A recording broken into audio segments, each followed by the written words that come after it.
Thank you very much for that very warm welcome. Thank you, Secretary Pascual, for your introduction. I begin today by acknowledging the Wurundjeri people of the Kuli Nation, traditional owners and custodians of the land on which we are having our meeting today. I pay my respects to their elders, past and present, and extend the respect to all Aboriginal and Torres Strait Islanders peoples today.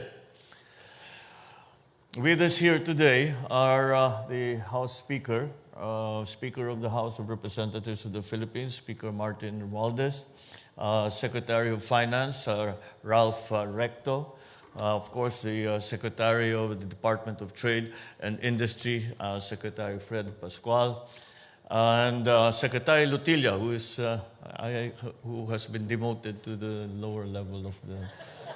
I don't know why that happened, but Secretary Popo Lutilla is also here. And the Special Assistant for Investments in the Philippines, Frederick Go. Ladies and gentlemen, good morning. Also joining us is our ambassador, Helen de la Vega, and we have also with us the ambassador of Australia to the Philippines, Ambassador H.K. Hugh. And of course, all our distinguished guests, our very valuable partners in the private sector, and those of you who have now put in your minds and have put in your consciousness the possibilities and potentials of the Philippines. Australia holds a special place as the Philippines' newest strategic partner in the Indo-Pacific region. Through this visit, we are sending a clear message that the Philippines is enhancing our regional economic integration agenda on several aspects. I have always had myself a personal fondness for this city, so it is a great opportunity to come back and visit, to be here at this forum with all of you. I am honored to stand before such a distinguished audience today. Your presence in this gathering speaks volumes about the importance of fostering robust business partnerships and collaborations between our nations. It not only underscores the significance of this forum, but also emphasizes the vitality of our economic and commercial ties. As such, I thank the business organizations who have been tirelessly working in fostering meaningful connections and facilitating practical and tangible business opportunities, providing insights, information exchange, and strategic engagements.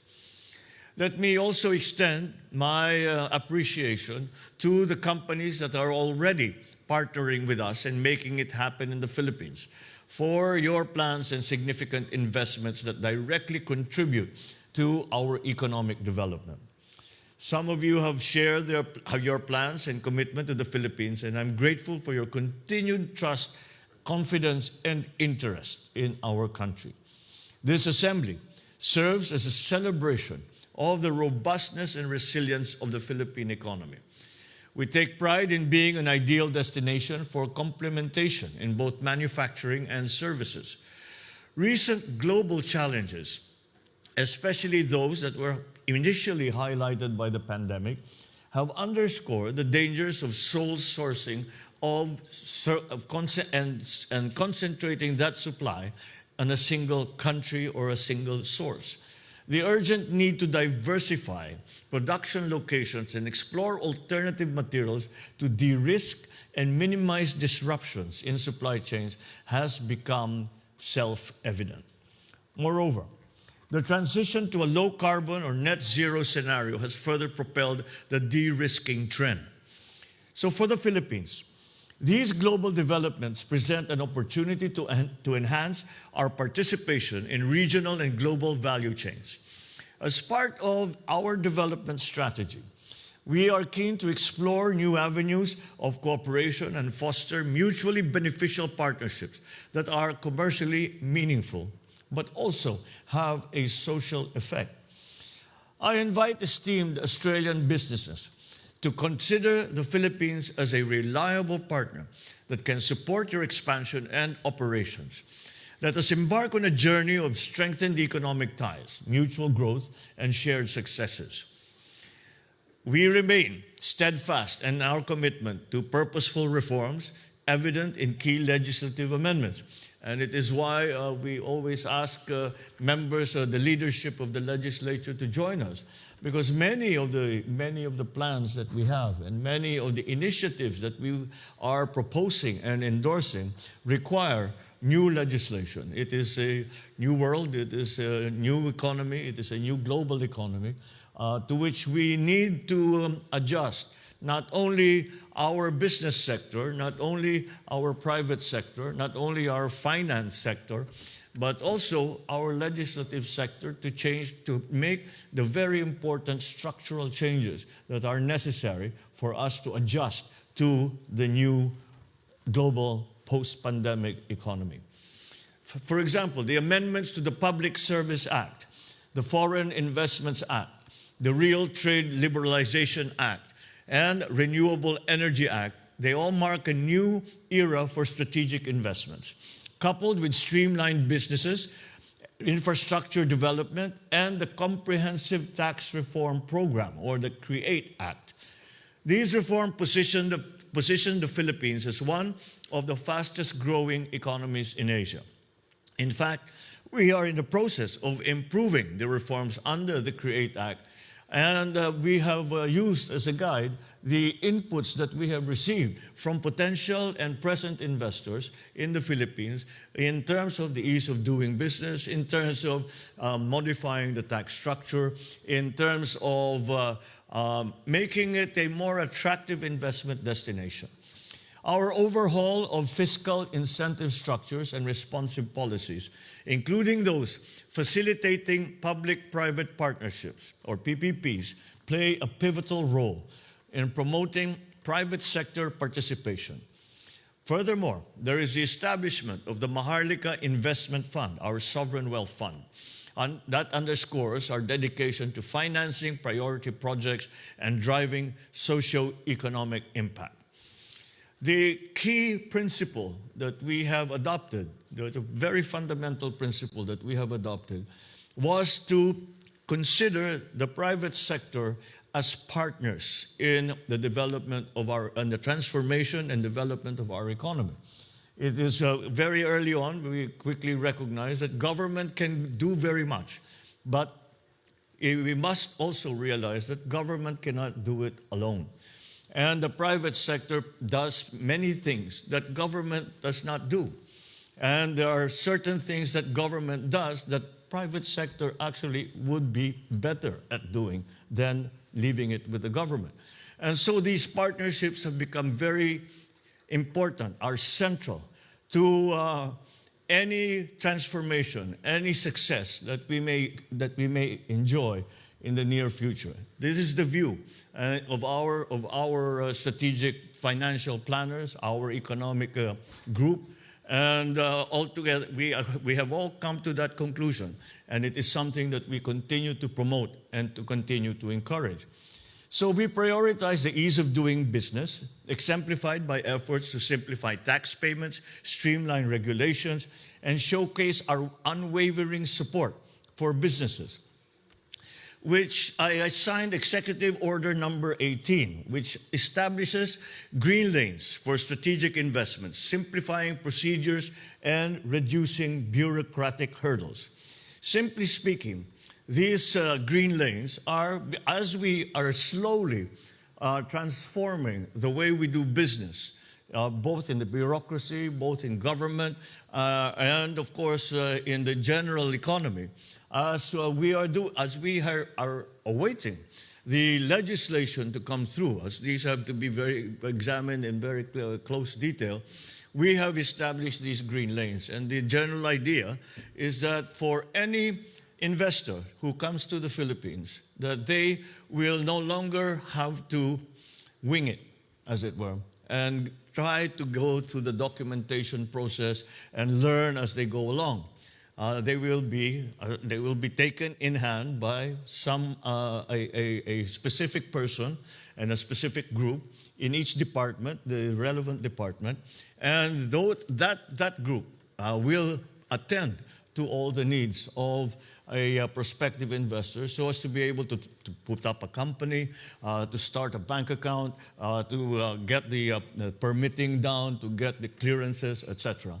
And this we do so as to make more rapid the entry of foreign direct investment, but also to make businesses more profitable because the costs that are implied by inefficiencies are lessened at the very least.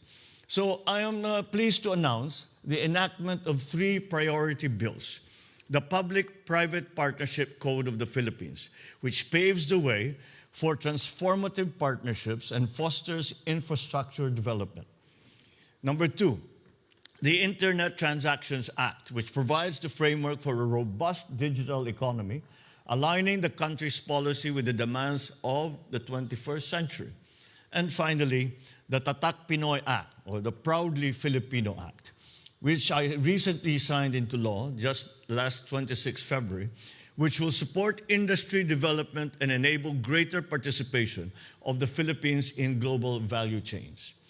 So we continue to accelerate and deepen policy reforms to improve the environment where businesses such as yours will continue to thrive. On renewable energy, a very important part of our strategic planning, we accord great importance to addressing climate change and achieving energy transition, as we in the Philippines are highly vulnerable to the climate crisis.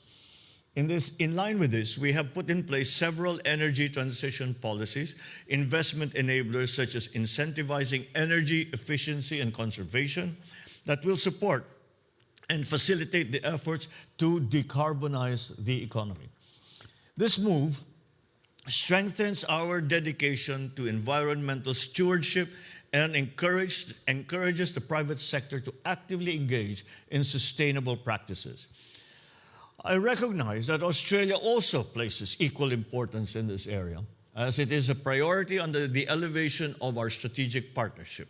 In this regard, I welcome the opportunity for greater cooperation on climate change and energy transition.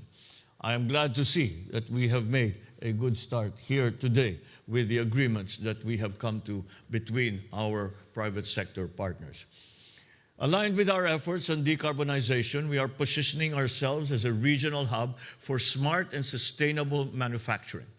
To achieve this, we are at the forefront of attracting sustainability-driven strategic investments powered by renewable energy. We also recognize that there are complementarities to be explored in critical minerals, and we are open to having a dedicated dialogue with your companies about sustainable processing of green materials. This will be further supported by our strong adherence to high labor and environmental standards.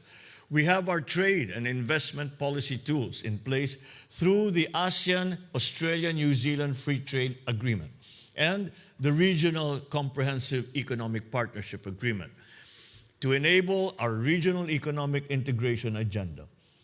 I am hopeful that this will be complemented by other policy tools that will enhance Philippines-Australia supply chain partnerships and facilitate greater foreign direct investments. So in conclusion, let me reiterate our gratitude for your presence and active engagement in this forum. The members of my economic team will provide the support needed by your businesses for investments to continuously grow and prosper. Together with you as our strategic partner, we can make investments happen in the Philippines. I am confident that the relationships forged here today will contribute significantly to the economic vibrancy of both our nations. Thank you very much, and good morning to you all.